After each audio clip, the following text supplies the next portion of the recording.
Hello and welcome to the GK academy channel. আমি সর্বজিৎ এবং তোমাদের সকলকে জিকে একাডেমি চ্যানেলে স্বাগত জানাই।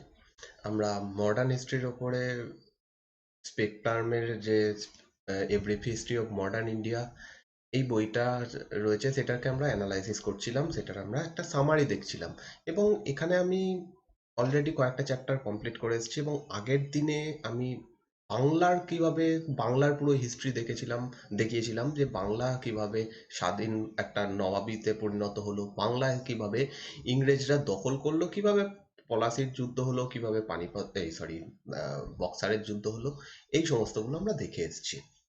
আজকে আমরা এখানে দেখব মাইসোর স্টেট সম্পর্কে, রাজ্য সম্পর্কে, এবং এবং এই ভিডিও আমরা শেষ করব অ্যাংলো মাইসুর ওয়ারের মাধ্যমে, ইঙ্গো মহীশূর যুদ্ধের মাধ্যমে। তো আগের দিনের ভিডিওগুলো তোমরা যারা দেখোনি তারা এই চ্যানেলের প্লেলিস্টে চলে যাবে। প্লেলিস্টের লিঙ্ক নিচে ডেসক্রিপশনে দেওয়া রয়েছে, সেখানে গিয়ে তোমরা মডার্ন হিস্ট্রির ওপরে প্রত্যেকটা ভিডিও দেখো। তোমাদের পরীক্ষার জন্য খুব ইম্পর্টেন্ট, এবং এই পরীক্ষা তোমরা যেই পরীক্ষায় দিতে যাও না কেন তাতে এর মধ্যে থেকেই প্রশ্ন আসবে, এর বাইরে থেকে প্রশ্ন আসবে না। আর যদি তোমরা ডাব্লিউবিসিএস দাও, বিশেষ করে ডাব্লিউবিসিএস মেন্সে যারা অপশনাল নিয়েছো হিস্ট্রি, তাদের জন্য এই ভিডিওগুলো খুবই উপকারী হবে, কারণ আমি খুব প্রচণ্ড পুরো বইটা ডিটেলসে একদম যেরকম যা যা জিনিস রয়েছে, যা যা ঘটনা ঘটেছে পর পর ডিটেলসে আলোচনা করছি, তোমরা দেখতে পারো। তো চলো শুরু করা যাক আজকের এই ভিডিও শুরু করার আগে বলবো, যদি তোমাদের এই ভিডিওগুলো ভালো লাগে অবশ্যই লাইক করো। আর যদি তোমরা এই পিডিএফটা পেতে চাও তাহলে নিচে দেওয়া টেলিগ্রাম চ্যানেলে জয়েন করতে পারো, যেখানে আমি এই এগুলো দিয়ে দেবো, পিডিএফ গুলো। আর তোমরা যারা এনসিয়েন্ট হিস্ট্রির উপর আমার বানানো ভিডিও দেখতে চাও বা লাইভ ক্লাসে অংশগ্রহণ করতে চাও, আমি আন একাডেমিতে লাইভ ক্লাস নিচ্ছি এনসিয়েন্ট হিস্ট্রির উপরে, সেখানে তোমরা জয়েন করে সেই কোর্সটা দেখতে পারো, সেটা ফ্রি অফ কস্টে তোমরা দেখতে পারো। তো চলো শুরু করা যাক আজকের এই ভিডিও।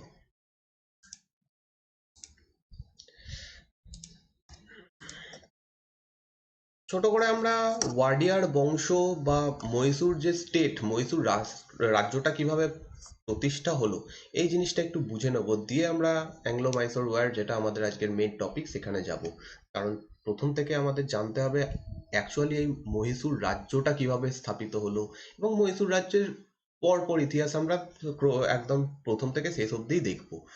তো মিডিভাল হিস্ট্রির একটা পার্ট, বা আমরা যখন মিডিভাল হিস্ট্রিতে দেখব যে বিজয়নগর এবং বাহমনি সাম্রাজ্য সম্পর্কে, তখন দেখব যে বিজয়নগর এবং বাহমনির মধ্যে সবসময় একটা লড়াই হতো, সবসময় একটা লড়াই থাকতো। এবং বিজয়নগর সাম্রাজ্য 1565 খ্রিস্টাব্দে একটা ভয়ঙ্কর যুদ্ধের সম্মুখীন হয়, যে যুদ্ধের নাম ব্যাটেল অফ তালিকোট্টা বা তালিকোট্টার যুদ্ধ। এই যুদ্ধটা হয় 1565 খ্রিস্টাব্দে। এখানে আমি এই যুদ্ধটা সম্পর্কে ডিটেলসে কিছু বলছি না, কারণ এটা মিডেভাল হিস্ট্রির পার্ট। এবং এই যুদ্ধের একটা ছোট ব্যাপার, মানে একটা জিস্ট বলে দিচ্ছি, যে এই যুদ্ধে বাহমানি সাম্রাজ্য এবং বিজয়নগরের মধ্যে এটা লড়াইটা হয়, এবং এই সময়তে বাহমানি সাম্রাজ্য অনেকগুলো ফ্র্যাগমেন্টে বিভক্ত ছিল, অনেকগুলো ভাগে বিভক্ত ছিল। তারা সকলে মিলে বিজয়নগরের ওপর আক্রমণ করে এবং বিজয়নগর এই যুদ্ধে হেরে যায়। শুধু হেরে যায় নয়, বিজয়নগর এই যুদ্ধের মাধ্যমে প্রভূত ক্ষতির সম্মুখীন হয়। বিজয়নগরের যে শক্তিটা ছিল এতদিন, সেটা পুরোপুরিভাবে ধ্বংস হয়। এবং বিজয়নগর রাজ্যটা বিশাল বড় রাজ্য ছিল, সেই জায়গা থেকে অনেকগুলো ছোট ছোট জায়গা স্বাধীন হয়ে যায় যখন বিজয়নগরের যারা রাজা ছিল তারা দুর্বল হয়ে পড়ে। তো এইখান থেকেই একটা রাজ্যের উৎপত্তি হয়, যার নাম মাইসোর। মহীশূর অংশটাকে নিয়ে একজন রাজা, যার নাম তৃতীয়। তৃতীয় 1612 খ্রিস্টাব্দে একটা নতুন রাজ্য পত্তন করেন, এবং এই তৃতীয় ওয়াডিয়ার বলে একটা বংশ পত্তন করেন। তাহলে দুটো প্রশ্ন এখান থেকে পেয়ে যাচ্ছি। একটা হচ্ছে ওয়াডিয়ার বংশের প্রতিষ্ঠাতাকে, কিং তৃতীয়, এবং এই বংশটা বিজয়নগর সাম্রাজ্য ভেঙে তৈরি হয়েছিল। যে মহীশূর অঞ্চলটা সেটা বিজয়নগরের মধ্যে ছিল, সেখান থেকে ভেঙে 1612 খ্রিস্টাব্দে এটা স্থাপিত হয়। এবং এই ওয়াডিয়ার বংশ একটা হিন্দু বংশ ছিল, হিন্দু রাজ্য ছিল, এবং বিজয়নগর সাম্রাজ্যও একটা হিন্দু সাম্রাজ্য ছিল। এবং এর পর থেকে সেপারেট ভাবে মহীশূর রাজ্যের যে ইতিহাস সেটা শুরু হচ্ছে। তো আমরা চলে আসবো 1734 সালে। 1734 থেকে 1766 এই সময়টাতে ওয়াডিয়ার বংশের একজন রাজা ছিলেন যার নাম চিক্কা কৃষ্ণরাজ ওয়াডিয়ার সেকেন্ড। ইনি এই সময়কার রাজা ছিলেন, অর্থাৎ মহীশূরের এই সময়কার রাজা ছিলেন। এবং এই চিক্কা কৃষ্ণরাজ ওয়াডিয়ার খুবই দুর্বল রাজা ছিলেন, খুব শক্তিশালী ছিলেন না।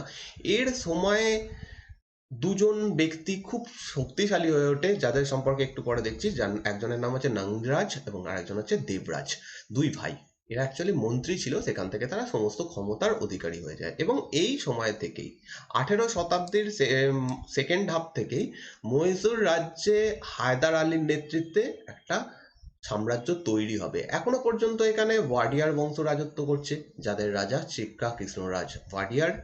এবং এই ঘটনা হচ্ছে 1734 থেকে 1766 মধ্যে।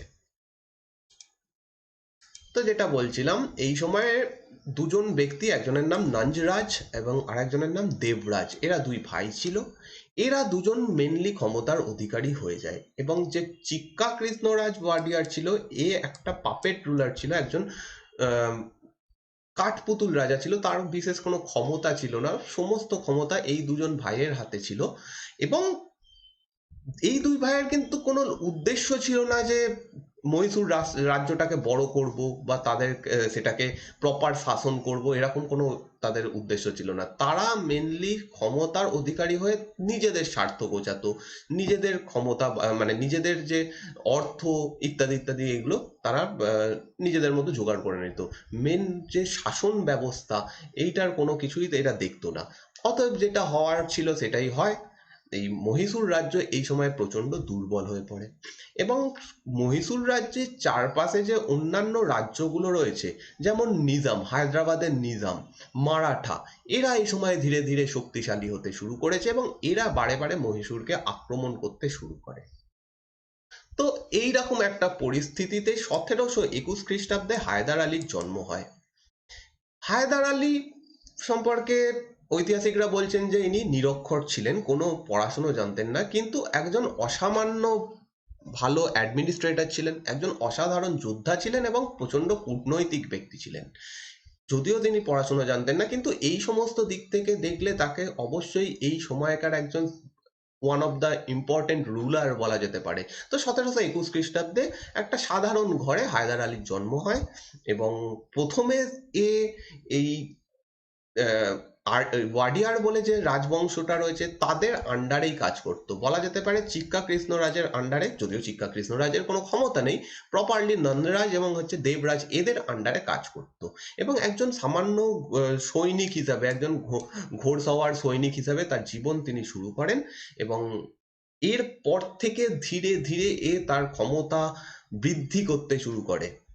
1755 খ্রিস্টাব্দ আস্তে আস্তে হায়দার আলী ডিন্ডিগুল বলে একটা জায়গার ফৌজদার নিযুক্ত হয়ে যান। মানে এবার সে একটু ক্ষমতার অধিকারী হয়েছে, এবার সে আগের থেকে বেশি শক্তিশালী হয়েছে এবং এইভাবে সে ধীরে ধীরে পুরো মহীশূর রাজ্যেরই প্রধান হয়ে যাবে। পাশে হায়দার আলীর ছবি আমি অ্যাড করেছি, তোমরা আশা করছি এই ছবিটা সকলেই দেখেছো। মানে আগে তোমরা এই ছবিটার সঙ্গে পরিচিত ছিলে, এখন তো অবশ্যই দেখছো। এবার হচ্ছে যেটা বলছিলাম, বারে বারে আক্রমণ, চারিদিক থেকে আক্রমণ হচ্ছে। একদিক থেকে মারাঠারা আক্রমণ করছে, তারা এখন যথেষ্ট শক্তিশালী। অন্যদিকে হায়দ্রাবাদের নিজাম আক্রমণ করছে। এরা দুজন মিলে বারংবার আক্রমণ করছে, প্রচুর লুটপাট করছে। মারাঠাদের যেটা বৈশিষ্ট্য ছিল আক্রমণের, তারা লুট করতো প্রচুর, মানে আসতো, লুট করতো, চলে যেত। নিজাম সে চেষ্টা করছে মহীশূর রাজ্য থেকে একটু একটু করে জায়গা নিজের রাজ্যে অ্যাড করে নেওয়ার জন্য, সেগুলো হচ্ছে, সবকিছুই হচ্ছে। এই সমস্ত কিছুর মধ্যে মহীশূর রাজ্যের ফিনান্সিয়াল কন্ডিশন প্রচন্ডভাবে খারাপ হয়ে যায়। অন্যদিকে রাজা দুর্বল, রাজার যারা মেন মন্ত্রী রয়েছে তারা নিজেদের আখের গোছাচ্ছে। এরকম একটা ডামাডোলের মধ্যে এ হায়দার আলী লিডার হয়ে যাচ্ছে মহীশূর রাজ্যে। চিক্কা কৃষ্ণরাজকে সরিয়ে দিয়ে হায়দার আলী 1761 খ্রিস্টাব্দ থেকে মহীশূর রাজ্যের প্রধান হয়ে যাচ্ছে। এবং এটা হওয়ার প্রয়োজন ছিল। এটার হওয়ার পিছনে মেন উদ্দেশ্যই হচ্ছে, এটা না হলে মহীশূর রাজ্য বলে কিছু থাকতো না। হায়দার আলী আসার পর থেকে মহীশূর রাজ্যকে আবার তিনি শক্তিশালী করেন, এবং এই সময় থেকেই যে দুজন মন্ত্রীর কথা বললাম তাদেরও লাইফ শেষ হয়ে যাচ্ছে, তাদেরও যে সময়সীমা সেটা শেষ। এইবার থেকে হায়দার আলী প্রধান ভূমিকায় চলে আসছে। তো সালটা হচ্ছে 1761। এই সময় থেকে হায়দার আলী মহীশূর রাজ্যের প্রধান হয়ে যাচ্ছে।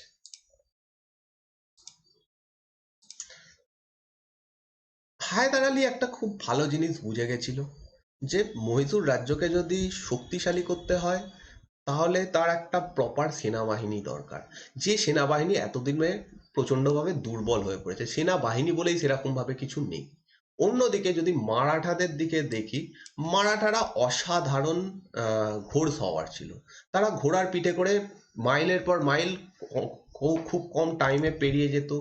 অ্যাটাক করে দ্রুত তারা একদিক থেকে আরেক দিকে চলে যেত, তাই তাদের সঙ্গে তাদের সঙ্গে যুদ্ধটা অত সহজ ছিল না। তো তারা প্রচন্ড ভালো ক্যাভেলরি ছিল, ঘোড়সওয়ার ছিল। অন্যদিকে যদি নিজামের দিকে দেখি, নিজামের আর্মিতে ফ্রেঞ্চরা নিজামের আর্মিকে ট্রেন করেছিল, যার ফলে মানে সাহায্য করেছিল ট্রেন করতে, যার ফলে নিজামের আর্মি এই সময় খুব শক্তিশালী ছিল।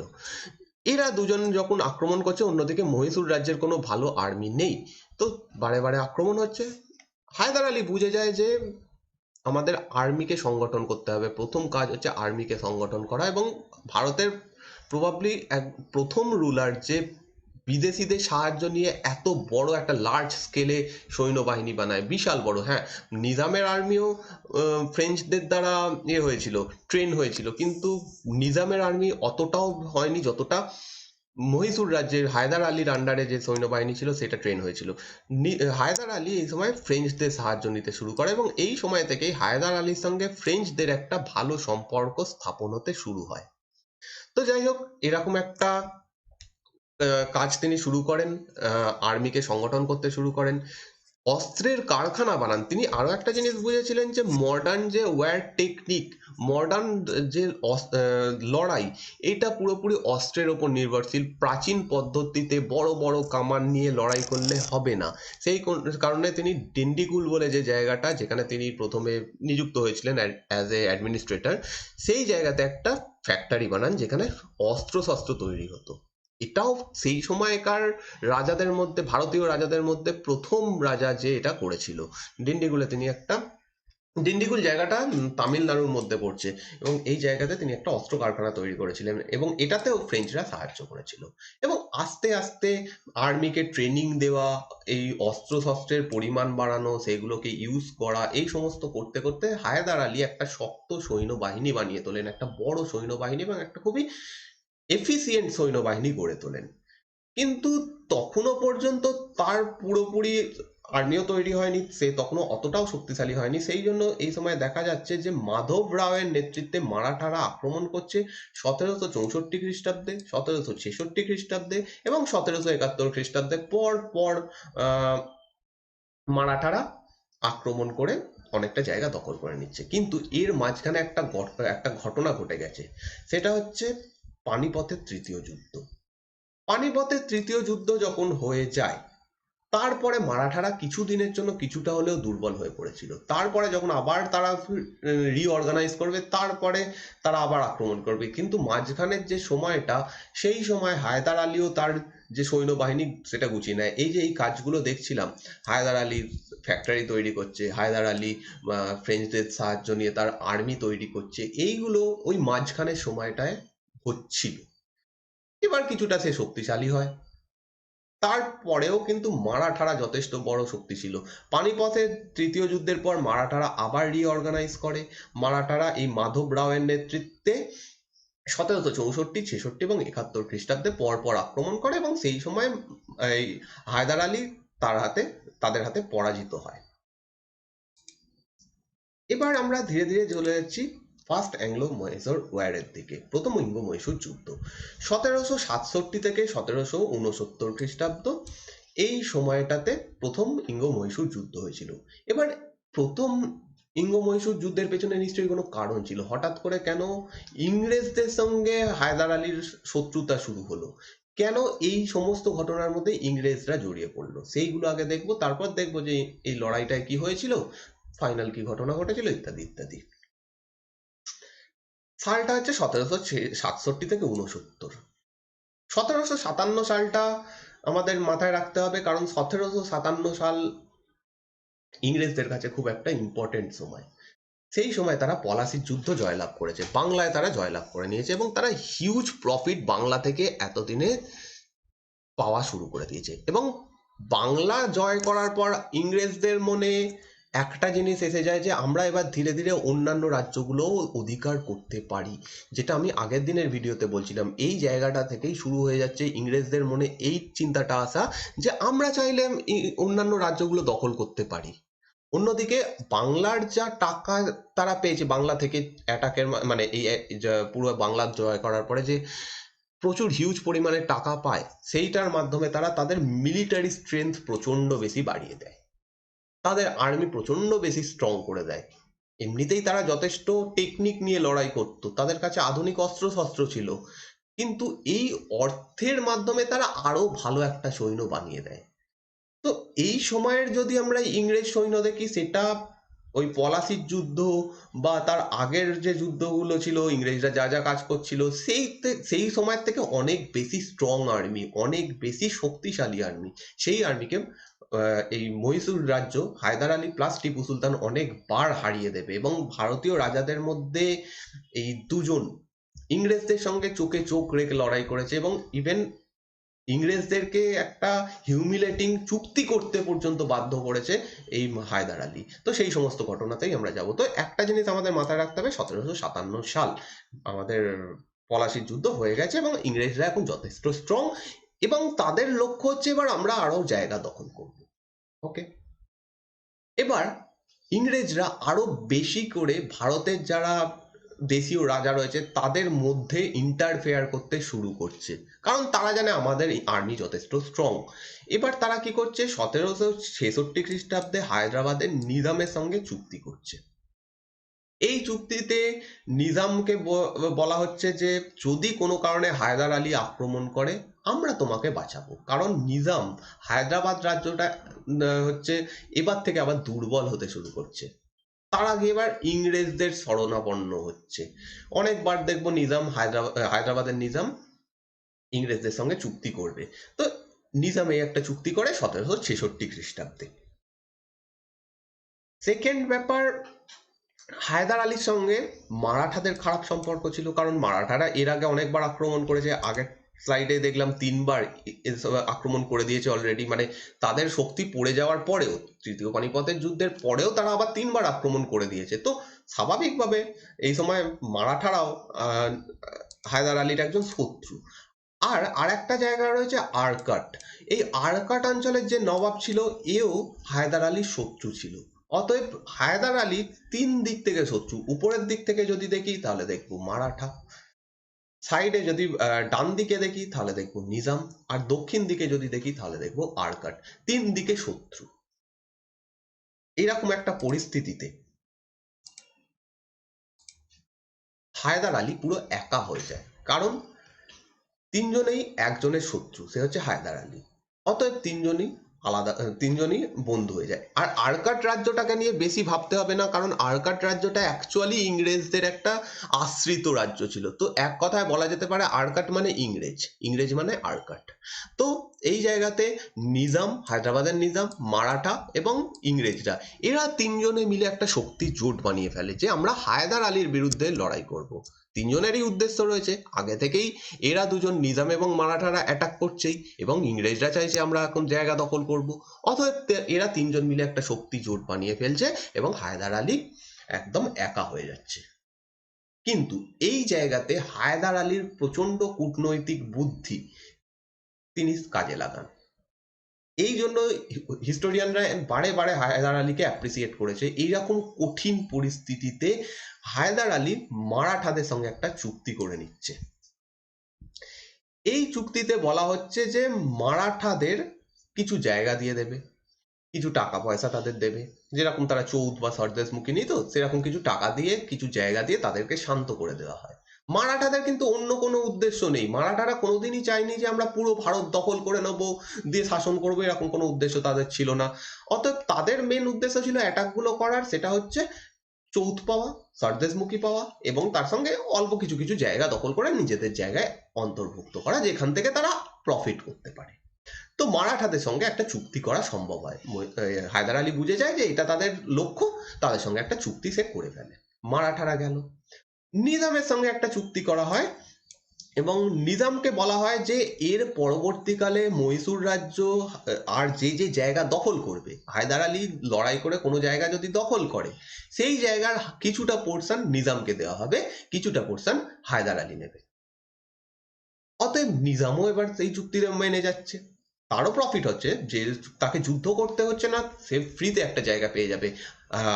হায়দার আলী অ্যাটাক করবে, জায়গা দখল করবে, হাফ জায়গা হায়দার নিয়ে নেবে, বাকি জায়গা নিজামকে দিয়ে দেবে, চুক্তিতে সম্মত হয়ে যাচ্ছে। এই রকম একটা চুক্তি করে ইংরেজদের পুরো একা বানিয়ে দেয় হায়দার আলী। তাহলে এখানে তার কূটনৈতিক বুদ্ধির অবশ্যই অ্যাপ্রিসিয়েট করতে হবে। এবং এইটা করে সে এবার দেখছে যে ইংরেজরা পড়ে রয়েছে, এবং অলরেডি এবার হায়দার আলী ইংরেজদের বিপরীতে চলে গেছে অলরেডি, কারণ সে ভালোভাবে বুঝতে পেরে যাচ্ছে ইংরেজদের মেন উদ্দেশ্য হচ্ছে মহীশূর রাজ্য দখল করা, এবং ইংরেজদেরকে সেই কারণে একটা শিক্ষা দেওয়ার দরকার রয়েছে। সেই উদ্দেশ্যে সে আরকাট অ্যাটাক করে দিচ্ছে। হায়দার আলী আরকাট অ্যাটাক করছে, এবং তাকে সাহায্য করছে নিজাম এবং হায়দার আলী একসাথে আরকাটের নবাবের বিরুদ্ধে লড়াই করছে। আরকাটের সঙ্গে লড়াই করা মানে ইংরেজদের সঙ্গে লড়াই করা, কারণ আগেই বললাম যে আরকাট রাজ্যটা হচ্ছে ইংরেজদের আশ্রিত রাজ্য। যখনই এই আরকাটের ওপর অ্যাটাক হয়, ইংরেজরা এখানে চলে আসে, ইংরেজরা এই যুদ্ধে অংশগ্রহণ করতে শুরু করে দেয়। 2.5 বছর ধরে এখানে একটা ভয়ঙ্কর যুদ্ধ হয়।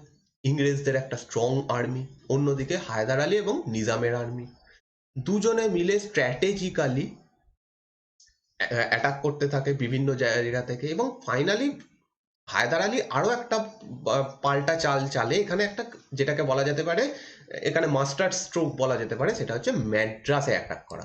যুদ্ধটা কোথায় হচ্ছিল, কোন জায়গাটাকে নিয়ে? আরকাটকে নিয়ে। আরকাটকে ছেড়ে দিয়ে সোজা ম্যাড্রাসে অ্যাটাক করো, কারণ সেম আগের পলিসি মনে আছে। আগে যখন আমি এর কথা বলছিলাম, ইংরেজ এবং ফ্রেঞ্চদের মধ্যে যে লড়াইয়ের আলোচনা করছিলাম, যেরকম ভাবে করেছিল রবার্ট ক্লাইভ, আসল জায়গা ছেড়ে দিয়ে অন্য একটা জায়গাতে অ্যাটাক করো, যাতে এইখানকার মানে সৈন্যরা এই জায়গাতে অ্যাটাক মানে চলে যায়, তাহলে এই জায়গাটা ফাঁকা হয়ে যাবে। এবং যখনই ম্যাড্রাসে আক্রমণ করে দেয় হায়দার আলী, ইংরেজরা সংকটে পড়ে যায়, কারণ ম্যাড্রাস তাদের সাউথ ইন্ডিয়াতে মেন জায়গা, সেখানে তাদের ঘাঁটি, তাদের একটা দুর্গ রয়েছে ফোর্ট সেন্ট জর্জ, এখান থেকে তারা ব্যবসা বাণিজ্য করে, পুরো দক্ষিণ ভারতের যা কাজকর্ম এখান থেকে করে। যখনই তারা এরা মানে হায়দার আলী ম্যাড্রাস আক্রমণ করে এবং ম্যাড্রাসের কাছাকাছি পৌঁছে যায়, ইংরেজরা বাধ্য হয় হায়দার আলীর সঙ্গে চুক্তি করতে। এবং এই ঘটনাটা প্রথমবার হচ্ছে যে ইংরেজরা যে এতদিন ধরে যেভাবে তারা এদিক ওদিক লড়াই করে জিতছিল, সেইটাতে একটা আঘাত আনা হয়। ইংরেজদের যে জয়টা ছিল সেটাকে বন্ধ করে দেওয়া হয়। আর তারা যে এতগুলো জয় পেয়ে এসছে, প্রথমে পুরো বাংলা তারা দখল করে নিয়েছে, তাদের একটা হাই এক্সপেকটেশন ছিল যে আমরা সহজে হারিয়ে দেবো মহীশূরকে, সেটা পুরো ভেঙে চুরমার হয়ে যায় এখানে। এবং ফাইনালি একটা প্রচন্ড হিউমিলেটিং ট্রিটি ইংরেজদের সঙ্গে করতে হয়, ইংরেজদেরকে করতে হয় হায়দার আলীর সঙ্গে, যে ট্রিটির নাম মানে যে সন্ধির নাম ট্রিটি অফ ম্যাড্রাস বা ম্যাড্রাসের সন্ধি। এইটা হচ্ছে 1769 খ্রিস্টাব্দের 4 এপ্রিল। এবং এই সন্ধিটার মাধ্যমে সেই সময়ের মতো ইংরেজদের সঙ্গে যে যুদ্ধটা ছিল হায়দার আলী, সেটা বন্ধ হয়ে যায়। এবার এই সন্ধিটার বৈশিষ্ট্য কি ছিল সেটা একটু জানতে হবে, কারণ এই সন্ধিটার জন্যই পরবর্তী যুদ্ধটা হবে। এই সন্ধিতে বলা হয়েছিল যে প্রথম কথা হচ্ছে ইংরেজদেরকে ক্ষতিপূরণ দিতে হবে, যেটা এতদিন ধরে ইংরেজরা অন্যদের কাছ থেকে নিত, যে আমাদের অ্যাটাক করেছো, আমাদের ক্ষতিপূরণ দিতে হবে। উল্টো কেসটা এখানে হায়দার আলী করছে, ইংরেজদের কাছ থেকে সে ক্ষতিপূরণ আদায় করছে, প্লাস তাদেরকে বলছে যে যদি কোনো কারণে মহীশূরকে কেউ অ্যাটাক করে, তাহলে ইংরেজরা তখন মহীশূরকে সাহায্য করবে। ওকে, এইরকম একটা সন্ধি হয়। Treaty of Madras main main gist যেটা, সমস্ত কিছু বাদ দিয়ে একটা লাইন মনে রাখো, সেটা হচ্ছে ইংরেজরা এই চুক্তিতে সম্মত হয় যে যখন হায়দার আলীকে কেউ অ্যাটাক করবে তখন ইংরেজরা সাহায্য করবে। তো এই ঘটনাটার পরেই এই ঘটনাটাকে নিয়েই সেকেন্ড অ্যাংলো মাইসোর ওয়ার হবে। 1780 থেকে 84 খ্রিস্টাব্দ অব্দি এই সময়ের মধ্যে দ্বিতীয় ইঙ্গো মহীশূর যুদ্ধ হয়। তো যেটা দেখলাম ট্রিটি অফ এতে ম্যাড্রাসে, যে যে চুক্তিতে সম্মত হয়েছে ইংরেজরা, সব ঠিক আছে, যুদ্ধ বন্ধ। 1771 খ্রিস্টাব্দে একটা ঘটনা ঘটে, যেটা মারাঠারা এবার আবার মহীশূরকে অ্যাটাক করে দেয়। মারাঠাদের সঙ্গে অলরেডি আগে চুক্তি হয়েছিল, ঠিক আছে, ভালো কথা, কিন্তু আগেই বলেছিলাম যে এই সময়ের রাজাদের ব্যাপার হচ্ছে, কোনো রাজা বা কেউ যদি শাসক মারা যায়, আগের যে চুক্তি হয়েছে সেসব বাতিল, নতুন করে চুক্তি করো, নয় যুদ্ধ করো। তো আগের যে পেশোয়া ছিল সে পরবর্তী সেই চুক্তিটা বাতিল হয়ে যাচ্ছে, এবং নতুন করে মারাঠারা আবার অ্যাটাকের স্ট্র্যাটেজিতে চলে আসছে, অ্যাটাক করবে। 1771 খ্রিস্টাব্দে পেশোয়া মাধব রাও মারাঠাদের নেতৃত্ব দেয় এবং মহীশূরের ওপর আক্রমণ করে। কথা ছিল ইংরেজরা এখানে মহীশূরকে সাহায্য করবে, কিন্তু সেটা হয়ে ওঠে না। ইংরেজরা কোনো সাহায্য করে না, কোনোভাবেই অংশগ্রহণ করে না এই যুদ্ধে। মহীশূর পুরোপুরি একা মারাঠাদের সঙ্গে যুদ্ধ করে। চুক্তি ভঙ্গ হলো। চুক্তি ভঙ্গ যখনই হলো তখনই মহীশূরের হায়দার আলীর রাগ গিয়ে পড়ে পুনরায় ইংরেজদের ওপরে। এই সময় হায়দার আলী বুঝতে পারে বেকার ইংরেজদের সঙ্গে চুক্তি করে লাভ নেই। এরপরে আর কিন্তু মানে চুক্তি করে বলতে কোনো চুক্তি হয়েছে সেটার উপরে ভরসা করে থেকে লাভ নেই। তার থেকে অনেক ভালো ফ্রেঞ্চদের সাহায্য নেওয়া, কারণ ফ্রেঞ্চরা কথা রাখবে। এটা প্রতিবারই হয়েছে, ইংরেজদের থেকে ফ্রেঞ্চরা অনেক বেশি কথা রাখতো। সেটা এতেও হয়েছে, বাংলাতেও হয়েছে। যখন পলাশির যুদ্ধ হয়, অন্য কেউ ইভেন এর কি বলা হয়, মানে আমাদের সিরাজউদ্দৌলার নামই মনে পড়ছিল না, সিরাজউদ্দৌলার যে সেনাবাহিনী, তারাই অ্যাটাক করছিল না, কিন্তু এরা কিন্তু ফ্রেঞ্চরা লড়াই করেছিল, সিরাজউদ্দৌলার সঙ্গে সাহায্য করেছিল। তো এই জায়গাতে হায়দার আলী বুঝতে পারে যে ফ্রেঞ্চদের সাহায্য নেওয়া অনেক ভালো, তাদের সঙ্গে চুক্তি করা অনেক ভালো, এবং সমস্ত রাগ গিয়ে পড়ে ইংরেজদের ওপরে। এবং এই রকম ঘটনাতে, এই রকম পরিস্থিতিতে ইউরোপে একটা যুদ্ধ ছড়িয়ে পড়ে। ইউরোপের বলতে ইউরোপের দুটো শক্তি নিজেদের মধ্যে লড়াইতে জড়িয়ে পড়ে, একটা হচ্ছে ফরাসি এবং একদিকে হচ্ছে ইংরেজরা। এর কারণ হচ্ছে American war of independence, America স্বাধীনতা যুদ্ধ। এই সম্পর্কে আমি একটা ভিডিও বানাচ্ছি অলরেডি, মানে বানানো শুরু করে দিয়েছি। সমস্ত ডেটা আমি কালেক্ট করে নিয়েছি, এবার শুধু ভিডিওটা বানাতে হবে, এবং যেরকম আমি একটা রুটিন দিয়েছি সেই অনুযায়ী আমি আপলোড করব। তো তোমরা অনেকে বলছো যে মডার্ন ওয়ার্ল্ড হিস্ট্রির ওপর ভিডিও দিতে, আমি দেওয়া শুরু করছি। তো আমেরিকান ওয়ার অফ ইন্ডিপেন্ডেন্স, এটা একটা বড় ঘটনা। এখানে যখন আলোচনা করবো তখন বুঝতে পারবে। আমেরিকার স্বাধীনতার লড়াই নিয়ে দুটো পক্ষ আলাদা হয়ে যায়, দুটো পক্ষ দুদিকে চলে যায়। একদিকে হচ্ছে ইংরেজরা আর একদিকে হচ্ছে ফরাসিরা। যেই এখানে আমেরিকার স্বাধীনতার যুদ্ধ শুরু হয়ে যাচ্ছে, পৃথিবীতে যেখানে যেখানে ইংরেজরা এবং ফরাসিরা রয়েছে তারা একে অপরের বিরুদ্ধে চলে যাচ্ছে। সেরকম ঘটনা ভারতেও হয়েছে। ভারতে মাহে বলে যে জায়গাটা রয়েছে, মাহে জায়গাটাতে ফ্রেঞ্চদের একটা সেটেলমেন্ট ছিল, ঠিক আছে। আর মাহেতে এই সময় ফ্রেঞ্চরা অস্ত্র শস্ত্র রাখতো, সৈন্যরা থাকতো, এই সমস্ত হতো। এই সমস্ত যখন ঘটনা ঘটছে, ইংরেজরা দেখছে যে মাহে থেকে ফ্রেঞ্চদের সরাতে হবে, কারণ ভারতে তারা একে অপরের শত্রু। আর হায়দার আলী এতদিনে বুঝে গেছে যে ইংরেজদের সাহায্য করে কোনো লাভ নেই, তার থেকে ফরাসিদের সাহায্য করা অনেক বেটার। প্লাস ইংরেজদের ওপর তার একটা রাগ রয়েছে যে তারা সাহায্য করেনি এই যুদ্ধটাতে। আর থার্ড ব্যাপার হচ্ছে মাহে জায়গাটা মহীশূর রাজ্যের মধ্যে পড়ছে, এবং সেই রাজ্যে রাজার পারমিশন নিয়ে, হায়দার আলীর পারমিশন নিয়েই ফ্রেঞ্চরা রয়েছে। কিন্তু এখানে এসে ইংরেজরা বাগড়া দিতে শুরু করে, তারা বলতে শুরু করে যে এই মাহে জায়গা থেকে ফরাসিদের সরাতে হবে।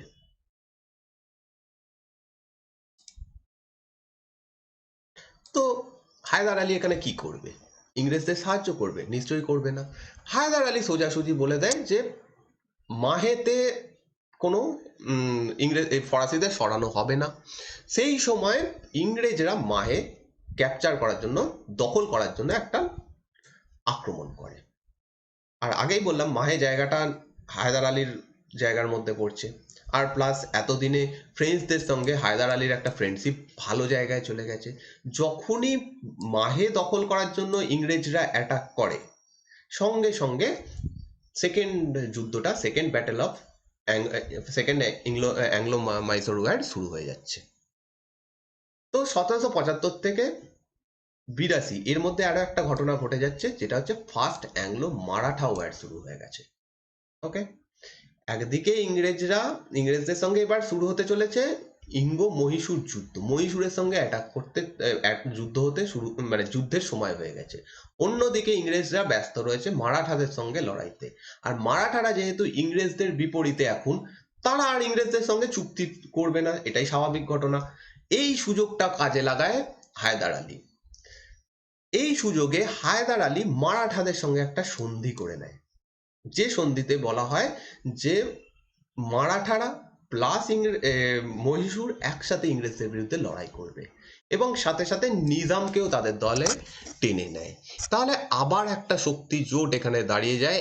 এইবার শক্তি জোটে একদিকে রয়েছে ইংরেজরা, অন্যদিকে রয়েছে মারাঠা, নিজাম এবং তার সঙ্গে হায়দার আলী। ওকে, এবার বোঝা গেল কেন সেকেন্ড অ্যাংলো মাইসোর ওয়ার শুরু হয়েছিল, এর প্রেক্ষাপট কি ছিল। মেন মাহেতে যে ঘটনাটা ঘটেছে সেই নিয়ে, মাহে আক্রমণ করেছে সেই নিয়ে এই যুদ্ধের সূত্রপাত হচ্ছে। তো এবার আমরা এই যুদ্ধটায় চলে যাব, দ্বিতীয় ইঙ্গো মহীশূর যুদ্ধ। এখানে যুদ্ধের শুরু হয় আরকট দখল নিয়ে। পুনরায় আরকটে হায়দার আলী আক্রমণ করে নেয়, এবং তার সাথে সাথে কর্ণাটক যে অঞ্চলটা ছিল সেই জায়গাতেও হায়দার আলী আক্রমণ করে। এই দুটো জায়গায় ইংরেজদের আশ্রিত জায়গা। এই দুটো জায়গায় যুদ্ধের কিছুভাবে শুরু করতে হবে, সেই উদ্দেশ্যে এই দুটো জায়গা অ্যাটাক করা হয়, এবং এইখানে ইংরেজদের একটা আর্মি পরাজিত হয় 1781 খ্রিস্টাব্দে। এই আর্মিটার নেতৃত্ব দিচ্ছিল কর্নেল বেইলি। কর্নেল বেইলি এখানে বাজেভাবে পরাজিত হয়। হায়দার আলী প্লাস বাকি যারা দুজন রয়েছে মারাঠা এবং নিজাম, তারা জয়লাভ করে। অতএব সেকেন্ড লড়াইয়ের শুরুতেও ইংরেজরা হেরে যায়। এই সময় ইংরেজদের একজন খুব ফেমাস একজন লিডার উঠে আসে, একজন ফেমাস সেনাপতি এগিয়ে আসে, যার নাম স্যার আয়ারকুট। স্যার আয়ারকুট বুঝে যায় যে তিনজনের শক্তির সঙ্গে একা ইংরেজদের লড়াই করা সম্ভব নয়, প্লাস তার সঙ্গে এরাও রয়েছে, ফরাসিরাও রয়েছে, তারাও হায়দার আলীকে সাহায্য করছে। এতজনের সঙ্গে লড়াই করা সম্ভব নয়। আয়ারকুট এসে যেটা করে সেটা হচ্ছে মারাঠাদেরকে এবং নিজামকে হায়দারের তরফ থেকে সরিয়ে নিয়ে আসে। এবার হায়দার আলী একা হয়ে যাচ্ছে, যে শক্তিজোটটা তৈরি হয়েছিল সেটা ভেঙে যাচ্ছে, এবং সেই কারণে এখানে ইংরেজরা মানে ইংরেজদের সঙ্গে লড়াই হচ্ছে। এখানে আবার ইংরেজরা হেরেও যাচ্ছে। পোর্টো নোভো বলে একটা জায়গা, এখানে একটা লড়াই হয় যেখানে 1781 খ্রিস্টাব্দে আবার ইংরেজরা হেরে যায়। এত কিছু করার পরেও ইংরেজরা এই পোর্টো নোভোর যুদ্ধে হেরে যায় 1781 খ্রিস্টাব্দে।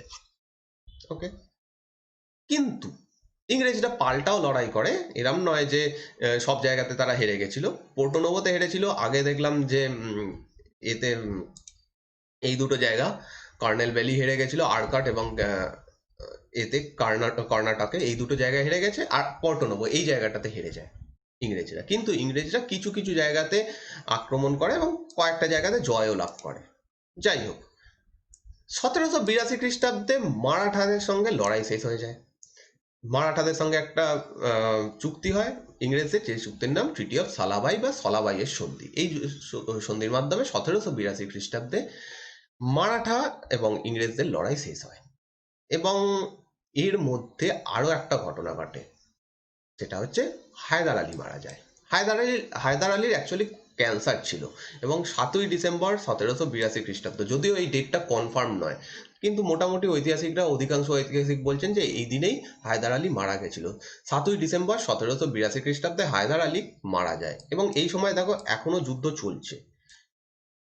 ডেটটা কনফার্ম নয়, কারণ হায়দার আলীর মৃত্যুর খবর অনেক দিন পর্যন্ত কেউ বাইরে আনেনি। অনেক দিন পর্যন্ত ইংরেজরা জানতে পারে না যে হায়দার আলী মারা যায়। হায়দার আলী মারা গেছে সেই অবস্থাতেই টিপু সুলতান নেতৃত্ব নিয়ে নেয় এবং অ্যাটাক করতে থাকে।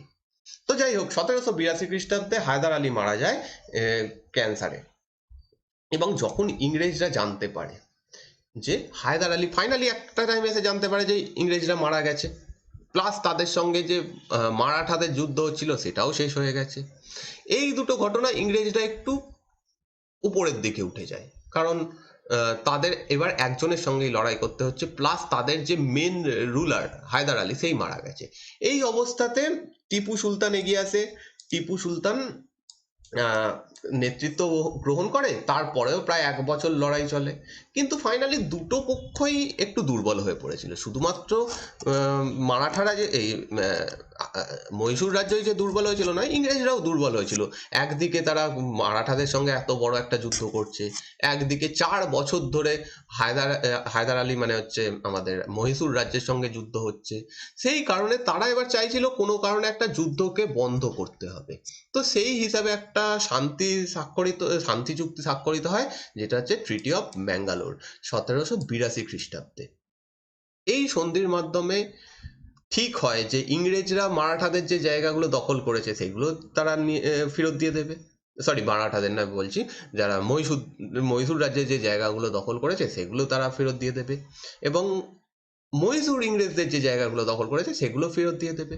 কিন্তু এই ট্রিটি অফ ম্যাঙ্গালোর বা ম্যাঙ্গালোরের সন্ধি কোনো ফাইনাল সন্ধি ছিল না, এটা জাস্ট একটা যুদ্ধ বিরতি ছিল। কারণ ইংরেজরাও এবার একটু একটু করে বুঝতে পেরেছে যে মহীশূর একা হয়ে পড়েছে। তাদের যে লিডার ছিল, যাকে তারা খুবই মানে এতদিন ধরে ইংরেজদের হারিয়ে আসছিল, সেই হায়দার আলী মারা গেছে। প্লাস অন্যান্য যে শক্তিগুলো, মারাঠা এবং ওদিকে নিজাম, এরাও ইংরেজদের দলে রয়েছে। ফ্রেঞ্চদের সঙ্গে লড়াইতে ইংরেজরা যথেষ্ট বল পেয়ে গেছে, তারা ফ্রেঞ্চদের অনেক জায়গাতে হারিয়ে দিয়েছে। তো এই অবস্থাতে ইংরেজরাও বুঝতে পারে যে আমরা এখন শক্তিশালী, মহীশূর তুলনায় কিছুটা দুর্বল, এবং এইবার তারা প্ল্যান করতে থাকে যে কিভাবে পরবর্তী যুদ্ধ হবে। এইখানে যে যুদ্ধ বিরতিটা হচ্ছে, এখানে যে যুদ্ধটা শেষ হচ্ছে, জাস্ট একটা সাময়িক গ্যাপ, এরপরেই আবার যুদ্ধ শুরু হয়ে যাবে। তো যাই হোক, এরপরে যে রুলটা আসছে সেটা হচ্ছে টিপু সুলতানের রুল। টিপু সুলতান এই সময় মহীশূরের প্রধান। তো থার্ড ব্যাটেল অফ মাইসোর মানে হচ্ছে তৃতীয় ইঙ্গ মহীশূর যুদ্ধ 1790 থেকে 92 এই সময়ের মধ্যে হয়। ঐতিহাসিকরা এখানে টিপু সুলতানকে অনেক রকমের কথা বলেছে, অনেক রকমের কথা টিপু সুলতানের জন্য ইউজ করেছে। যে হায়দার আলী একজন সুযোগ্য নেতৃত্ব ছিল, একজন প্রচণ্ড কূটনৈতিক ব্যক্তি ছিল। হায়দার আলী যে জায়গাটা এতদিন ধরে মহীশূরের জন্য তৈরি করেছিল, টিপু সুলতান এসে সেই জায়গাটা পুরোপুরি হারিয়ে দেয়। কারণ অনেকে বলছে যে টিপু সুলতান অতটা যোগ্য ছিল না, টিপু সুলতানের যে কূটনৈতিক বুদ্ধি হায়দার আলীর মতো ছিল না, যার ফলে তারা এক একটা করে ভুল করতে থাকে, এবং এই ভুলের ফলেই যে মহীশূর রাজ্য ছিল সেটা ফাইনালি ধ্বংস হয়। যদিও টিপু সুলতানের টিপু সুলতান বীরত্বের দিক থেকে যথেষ্ট বীর ছিল, টিপু সুলতানও ইংরেজদের হারিয়েছিল, কিন্তু তার কিছু স্ট্র্যাটেজিক্যালি ভুলের জন্য তাকে এই পুরো মাসুলটা দিতে হবে, একসময় তার মৃত্যু হবে এবং এই মহীশূর রাজ্য পুরোপুরিভাবে ধ্বংস হবে, ইংরেজদের টেরিটরির মধ্যে ঢুকে যাবে। এইখানে একটা ঘটনা ঘটে। এতদিনে ডাচরা ভারত ছেড়ে চলে যাওয়ার পরিকল্পনা করে নিয়েছে। ডাচরা ঠিক করেছে তাদের যে কুঠিগুলো রয়েছে, তাদের যে হাতে যে এরিয়াগুলো রয়েছে, সেগুলো বিক্রি করে দিয়ে চলে যাবে। এবং ত্রিবাঙ্কর বলে একটা রাজ্য রয়েছে এই সময়, এটা একটা মানে মাঝখানে অ্যাড করছি, ত্রিবাঙ্কর রাজ্যটার সঙ্গে টিপু সুলতানের ভালো সম্পর্ক ছিল না। টিপু সুলতান মানে মহীশূর রাজ্যের সঙ্গে ত্রিবাঙ্করের একটা বিবাদ ছিল। এবার আসছি ডাচদের কথায়। ডাচরা বিক্রি করে চলে যাওয়ার প্ল্যান করছে। তো দুটো জায়গা নিয়ে এই ত্রিবাঙ্করের সঙ্গে মহীশূরের প্রবলেম শুরু হয়। একটা হচ্ছে জালকোট্টাল আর একটা হচ্ছে কন্নৌর। এই দুটো জায়গা কোচিন রাজ্যের মধ্যে ছিল, কোচিন রাজ্যের মধ্যে পড়তো।